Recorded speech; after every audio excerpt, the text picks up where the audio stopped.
વાત કરીએ રાજકોટની તો રાજકોટ લોકસભાની ભાજપ અને કોંગ્રેસના ઉમેદવારોને નોટિસ આપવામાં આવી છે। ખર્ચની વિગતો જાહેર ન કરતા નોટિસ આપવામાં આવી છે। ભાજપના ઉમેદવાર પરસોત્તમ રૂપાલાને ચૂંટણી પંચની નોટિસ, કોંગ્રેસના ઉમેદવાર પરેશ ધાનાણીને પણ નોટિસ આપવામાં આવી છે। સમયસર ચૂંટણી ખર્ચનો હિસાબ ન આપતા નોટિસ અપાઈ છે। બંને ઉમેદવારોએ ખર્ચ રજૂ કરવા સમયની માંગ કરી હતી।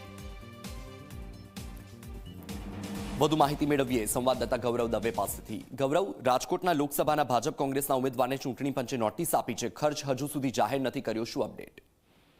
વત્સલ, ચૂંટણીનો જંગ છે તે જામી ચૂક્યો છે અને હવે છેલ્લું એક અઠવાડિયું છે તે બચ્યું છે, ત્યારે ઉમેદવારો છે તે ચૂંટણી પ્રચારની અંદર વ્યસ્ત તે જોવા મળી રહ્યા છે। જિલ્લા ચૂંટણી અધિકારી છે કે તેમના દ્વારા ખર્ચની વિગતો સમયસર જાહેર ન કરવા બદલ જે નોટિસ છે તે બંને ઉમેદવારને આપવામાં આવી છે। ભાજપના ઉમેદવાર પરસોત્તમ રૂપાલા અને કોંગ્રેસના ઉમેદવાર પરેશ ધાનાણીને આ નોટિસ છે તે પાઠવવામાં આવી છે। બંને ઉમેદવારોએ ચૂંટણી ખર્ચનો હિસાબ સમયસર રજૂ ન કરતા નોટિસ છે તે આપવામાં આવી છે। બંને ઉમેદવારોએ ખર્ચ રજૂ કરવા માટે સમયની માંગણી છે તે કરી હતી, પરંતુ એ સમય પણ વીતી ગયો અને તેમ છતાં પણ તેમને પોતાના ખર્ચનો હિસાબ જે રજૂ કરવો જોઈએ તે કરવામાં ન આવ્યો।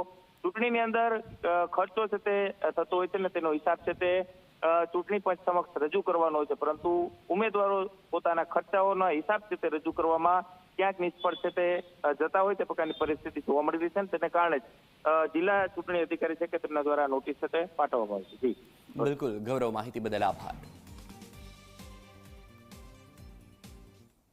સમય છે બ્રેકનો, રોકાઈ